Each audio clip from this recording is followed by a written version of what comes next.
Ma vengeance ne fait que commencer. Bah, il fallait commencer avec Tcherno Seyddi. Tu pouvais pas commencer avec Tcherno Seyddi, hein? Oh my goodness. On savait très bien que Papa Hilton nous préparait un coup sale, hein. Depuis que l'identité de Issa Diouf a été révélée par le journaliste, hein, après qu'il ait tué Jimmy, on se doutait que Issa et son entourage étaient en danger. On se doutait qu'il allait y avoir des conséquences. Mais qui aurait pu imaginer que c'est Aminata Mbengue qui allait subir ces conséquences?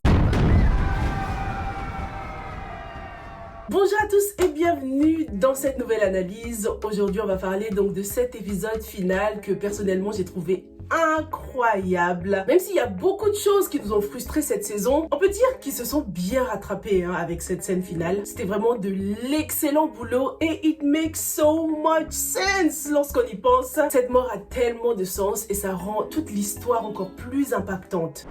Mais avant de plonger dans le vif du sujet, je pense que je vous dois quand même quelques explications parce que certains d'entre vous ont remarqué mon inactivité. Vous avez remarqué que je postais pas beaucoup, je réagissais pas beaucoup. Eh bien, c'est parce que j'ai quelques petits soucis de santé en ce moment. Je sais pas comment vous dire ça, mais pour faire simple, j'étais enceinte et j'ai fait une fausse couche il y a quelques jours.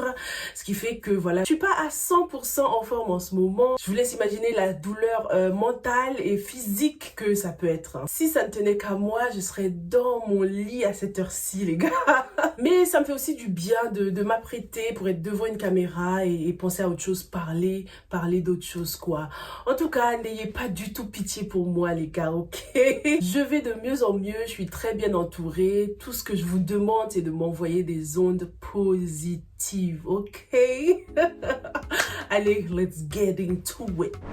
La mort d'Aminata, c'est ce qu'on appelle une belle mort dans le cinéma. Il y a tellement de symbolisme dans cette mort. Et c'est super triste, of course, hein, en même temps, parce que franchement, regarder Impact sans Aminata, c'est comme manger d'une dolée sans miondo, hein? Du tchéboudjen sans poisson, du tchéké sans... Enfin, vous m'avez compris? Ça va faire archi bizarre, mais c'était vraiment le personnage parfait pour cette mort, hein, remplie de symbolisme, comme je le disais. La première chose symbolique qu'on constate, c'est l'injustice. On se rend compte en fait que Aminata Mbengue, ce personnage qui représente la justice, est en fin de compte la personnification de l'injustice aussi, hein, la personnification du contraire. In so many levels, hein. Il y a ce parallèle là entre la justice et l'injustice avec ces personnages, hein, par rapport au fait que déjà son père et elle étaient les meilleurs avocats de la ville, là, et pourtant ils ont été tués par les personnages les plus corrompus de l'histoire. Dakar va devenir Sin City, les gars, surtout si tout le monde embauche Maître Dabo comme avocat, parce que c'est maintenant lui, hein, le meilleur avocat de la ville. Mais on est foutu. Ce qui est symbolique aussi avec cette mort, c'est qu'au final, on se rend compte que les méchants ne meurent jamais, hein, dans les films. C'est toujours les gentils, les bons qui meurent. Gowen s'en sort sans une seule égratignure. Tcherno Seyddi, n'en parlons pas. Il la coule douce, lui, tranquille. Pourquoi c'est pas lui qu'on a éliminé? Pourtant, c'est lui qui sème la zizanie partout. Mais en vrai, dans un coin de ma tête, je veux pas qu'il meure. Non, non, non, non, faut qu'on le garde encore, Tcherno Seyddi. Il faut le garder, faut qu'il aille nulle part. Alors, il a fait des aveux pour la 41e fois. Là, c'est bon, tes aveux, tu peux les garder parce que ça n'arrange pas la situation, hein, Tcherno Seyddi. Lui, il faut qu'on l'enferme loin, genre à Guantanamo, un endroit loin, là, parce que Dakar, il se la coule trop tous à Dakar. D'ailleurs, tous les gens corrompus, là, on se rend compte que c'est trop facile de les enfermer dans le pays, tous ces bandits, là. Et ça me fait d'ailleurs penser au père de Moussa Issa, hein. Et si Gowen le cachait dans un autre pays? J'ai pensé à la Gambie, j'ai pensé au Nigeria. Ça compliquerait la tâche, hein, pour ces garçons qui pensent que leur père est dans le territoire sénégalais, quoi. Ce serait tellement difficile de le retrouver. Dites-moi ce que vous en pensez. La troisième chose symbolique qu'il y a eu avec cette mort, c'est la troisième balle, les gars. Là, voilà cette fameuse troisième balle qu'on attendait. Pour rappel, la première, c'est Franck qui l'a reçue. La deuxième, c'est Moussa. Et la troisième, Aminata Mbengue. Sachant que Maître Mbengue a été poignardé. Et je me suis d'ailleurs toujours demandé pourquoi le capitaine avait choisi un poignard à la place d'un flingue, hein, pour le descendre. Ce serait tellement plus facile. Et en plus, vu le poste qu'occupe le capitaine, viens avec ton petit fusil là, tu mets un petit silencieux et tu termines le travail, tu vois. Pourquoi un poignard? Eh bien, c'est parce qu'il fallait s'attendre à un troisième coup déterminant, hein, dans cette deuxième saison. Et c'est Aminata Mbengue qui l'a reçu. Dis-moi, toi, ce que cette mort représente pour toi. Qu'est-ce que tu as ressenti? Est-ce qu'il y a d'autres choses symboliques que tu as remarquées dans la mort d'Aminata Mbengue? Dis-moi tout dans les les commentaires. Ça a tellement de sens qu'au final, Aminata Mbengue rejoigne son père. Ce personnage avec lequel elle était tellement proche, hein, c'était une vraie daddy's girl. Même après sa mort, elle n'arrivait même plus à vivre normalement tant qu'elle n'avait pas résolu la mort de son père. Donc c'était triste et beau à la fois de la voir le retrouver dans de telles circonstances. J'ai aussi beaucoup aimé le monologue de Maître Mbengue, très touchant. Il essayait de nous faire comprendre le but de la vie, hein, et en même temps de nous demander de ne pas avoir de la peine pour Aminata parce qu'elle a vécu une vie qui avait un but, quoi. La voir sourire comme ça auprès de son père, c'était tellement rassurant. On se dit qu'au moins elle n'est pas seule, hein. Et c'était magnifique, hein, de voir autant de pureté autour d'eux et se dire qu'elle repose en paix, dans une paix éternelle, éternelle comme l'amour qu'elle a pour son mari, hein. Mourir dans les bras de son mari comme ça, c'était tellement déchirant, tellement inattendu aussi, hein, parce que depuis le début, la production a redirigé notre attention vers un autre couple, hein, celui de Jess et Moussa, avec cette fameuse balle qui traversait Moussa. C'était clairement pour attirer notre attention sur autre chose et garder l'effet de surprise, hein, concernant la mort d'Aminata. Franchement, c'était trop bien fait, c'était parfait. On s'y attendait vraiment pas du tout, hein, à ce que Aminata nous quitte aussi prématurément. Mais on devrait s'y habituer aussi à Marodi TV qui aime éliminer les personnages auxquels on est le plus attaché. Plus on avançait dans cet épisode final, plus je me disais, bon, c'est quand la chute là, hein? C'est trop joyeux tout ça.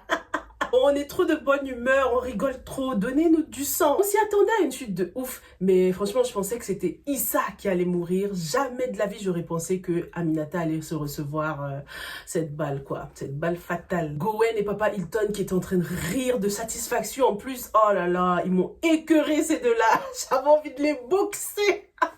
En tout cas, même si c'était une mort parfaite, le personnage parfait pour nous briser le cœur, j'ai pas pleuré. J'étais à deux doigts de pleurer, là, c'était triste, mon cœur était serré, j'étais choquée, mais il manquait un truc pour me faire pleurer. Et je pense que c'est par rapport à ce couple, en fait. Depuis le début, j'accroche pas de ouf. On a constaté quand même que vers la fin, ils ont essayé de créer un lien fort entre le couple, ils ont montré beaucoup de scènes entre eux, mais je trouve qu'il fallait faire ça depuis le début, en fait, pour nous faire kiffer. Même si, bon, on comprend aussi qu'ils pouvaient pas forcément nous montrer des scènes romantiques, puisque ça faisait partie de leur plan, hein, de se disputer en public, de ne pas trop être rapprochés en public. Ils ont essayé de rattraper le coup au fur et à mesure, mais it was not giving enough. Je sais pas si vous voyez ce que je veux dire. Si depuis le début, on avait senti un truc de ouf entre ces deux-là, je pense que ça l'aurait fait. Pourtant, je les kiffe, hein, les deux acteurs. Issa, c'est un personnage de folie. Cet acteur, ça se voit qu'il se donne à 1000% à chaque fois qu'il joue dans la série. Aminata, plus mignonne, tu meurs. Ce rôle était vraiment fait pour elle. Et pourtant, quand ils sont ensemble, I don't know. I don't know. It's just not giving enough. Du coup, dans cet épisode, ils nous ont mis des scènes d'amour à fond la caisse. Je pense qu'il y avait au moins 60 à 70% de scènes d'amour. Mais personnellement, je trouve que c'était un peu trop tard. Genre, je sentais pas ce truc-là qu'il faut. C'est des choses difficiles à expliquer, hein. C'est l'émotion, en fait. Il n'y avait pas cette émotion. Pourtant, tout était là. La cinématographie au top, la musique au top, le jeu d'acteur au top. Mais il y a quelque chose qui manquait pour moi. D'ailleurs, par rapport au mariage de cette scène finale, parfois j'ai l'impression que les épisodes se ressemblent tous, hein, dans les séries sénégalaises. À la fin, il faut une grosse cérémonie pour que tout le monde fasse la fête et bam, la chute. Ça commence à se ressembler et des fois je me demande si ces cérémonies-là, est-ce que c'est vraiment pour nous ou bien c'est pour le cast and crew là, pour faire la fête parce que c'est la fin de saison, hein? Dites-nous la vérité. Est-ce que quand vous faites ces scènes-là, c'est pour le téléspectateur ou c'est pour vous, pour que vous puissiez un peu faire la fête et tout parce que c'est la fin, hein? Dites-nous la vérité. En tout cas, c'était excellent. On adore, hein, cette démonstration culturelle. Les acteurs sur leur 31, très beau. Mais en tout cas, on sait maintenant que cérémonie égale choc, hein, à la fin. Dans l'ensemble, par rapport à cet épisode, on n'a pas eu de nouvelles informations aussi, hein, à part Mike et l'argent des Hilton qui n'a pas rendu. Je pourrais pas dépenser tout cet argent tout seul. Ok, il faut pas rendre, Papa Hilton arrive. Mais j'ai trouvé que c'était tellement réaliste parce que malgré le changement de Mike, il va pas devenir un saint du jour au lendemain. Donc franchement, je kiffe ce scénario là. Et sinon, dans l'ensemble, c'était en mode it's a wrap, quoi. Let's wrap it up et on installe l'intrigue de la 3e saison. On constate que Prince a fait la paix avec Aminata, il est retourné aussi avec Adja, il a pardonné sa mère et il lui a dit qu'il partait au Canada. Du coup, est-ce que tu penses que Prince fera partie de la 3e saison, à moins qu'il devienne vraiment le complice de Mike? Je vois pas ce qu'il pourrait apporter de plus dans la saison 3, mais bon, on verra bien. Et du coup, la question qu'on se pose aussi quand même, c'est est-ce qu'une saison 3 est nécessaire? C'était une fin tellement parfaite que je me demande si une 3e saison sera nécessaire. On peut tout à fait s'arrêter là et laisser le téléspectateur utiliser son imagination pour la suite. Mais s'il devait y avoir une 3e saison, on sait déjà que la mission principale, ce sera de retrouver le papa Diouf. Ndeya 007, est-ce qu'elle était obligée de se mettre avec Cisco? Enfin, je les aime bien tous les deux individuellement, mais pas ensemble.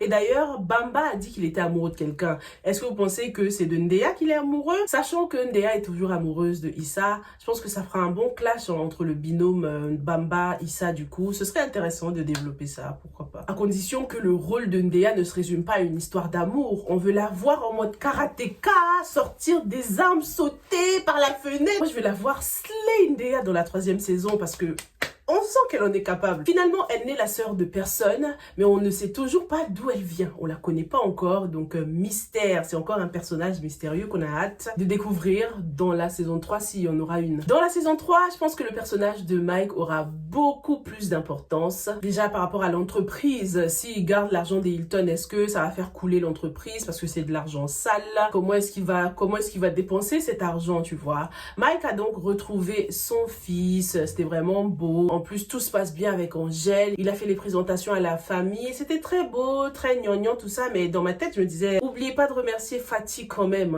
parce que c'est grâce à elle si vous voyez votre petit-fils aujourd'hui. Mike passait pour le super héros, le super papa, là. Alors que je pensais qu'il allait avoir un peu du mal à être un papa, tu vois. Qu'il allait faire le mec qui comprend pas trop les enfants, parce qu'il aime pas forcément les enfants. Mais le mec super papa, il avait déjà acheté la PlayStation, tout ce qu'il fallait, quoi. Alors qu'il est censé quand même être débutant sur le plan des enfants. Bon, on va dire que c'est Angèle qui l'a conseillé. Par rapport à Fatih, au final, je trouve que c'est même pas assez vengé. Non, c'est pas assez 10% de l'entreprise, je sais pas quoi là, non. Finalement, c'est la moindre des choses pour tout le mal que Mike lui a fait. Est-ce qu'au final, même Mike lui a présenté des excuses sincères, les gars? Comme Angèle lui avait conseillé, Fatih passe trop pour la mauvaise de l'histoire là, alors que c'est pas entièrement de sa faute. Comme je vous l'ai dit dans une revue précédente, le fait qu'elle ait gardé ce bébé me fait tout de suite lui pardonner au moins un petit peu, tu vois. J'ai pas complètement le somme de Fatih, même si je ne cautionne pas tout ce qu'elle a fait, quoi. En tout cas, l'histoire entre Mike et Angèle a été vachement développée. C'est l'un des meilleurs développements de cette saison 2, même si je trouve que la façon dont elle a découvert que Mike était derrière son embauche était un peu bâclée. Genre, elle s'est penchée comme ça par curiosité.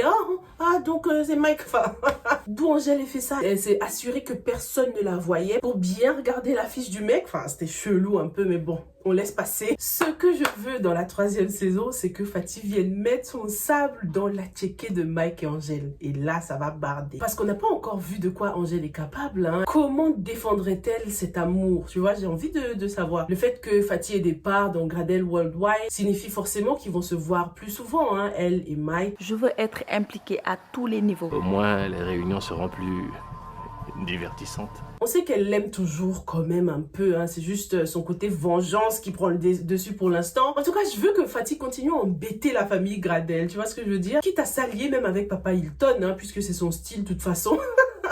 Pourquoi pas s'allier avec lui pour se venger, quoi. Ce qu'on retient de cette fin de saison, c'est que même si on a l'impression qu'une 3e saison n'est pas nécessaire, il y a quand même beaucoup de choses à développer. Tcherno Seidi qui nous avait parlé de un partout à la mort de Jimmy, qu'est-ce que ça signifie? La famille Gradel n'est clairement pas à l'abri, Papa Hilton va s'en prendre à eux, ça c'est sûr, et peut-être avec l'aide de Fatih. Bravo à Marodi pour cette fin de saison, bravo à toute l'équipe. C'était un joli travail en fin de compte. Aminata va beaucoup nous manquer. On a hâte de voir comment cette 3e saison va se dérouler sans elle, parce qu'il faut bien une histoire d'amour dans tout ça. Impact sans amour, c'est un peu trop serious, trop masculin, trop police, gang. On a besoin d'un peu de douceur, quoi. Oui, d'ailleurs, Jessica est enceinte. Moussa va devenir papa, ce qui implique qu'il va falloir qu'il fasse attention parce qu'il a de la famille. Derrière, il y a des gens qui comptent sur lui. Du coup, il va falloir qu'il réfléchisse à 2 fois avant de prendre des décisions. Il va falloir qu'il se confie un peu plus à sa femme. Mais surtout, il va falloir qu'il soit un exemple pour ce fils ou cette fille. Je sais pas pourquoi je pense à un garçon direct. Est-ce que vous pensez que dans la 3e saison, on va faire un bond dans le temps et Jessica aura déjà accouché et l'enfant aura peut-être 5 ans et Karim Gradel aura déjà grandi et tout? Ce serait intéressant de faire ça, non? Dites-moi tout et on se retrouve sans faute dans la prochaine. Il y a Rebelle qui arrive, les gars. La nouvelle série Rebelle par Marodi TV qui sera également diffusée sur Sunuyuf, si je me trompe pas. Merci beaucoup pour votre temps et on se retrouve dans la prochaine. Stay safe and stay blessed. Bye!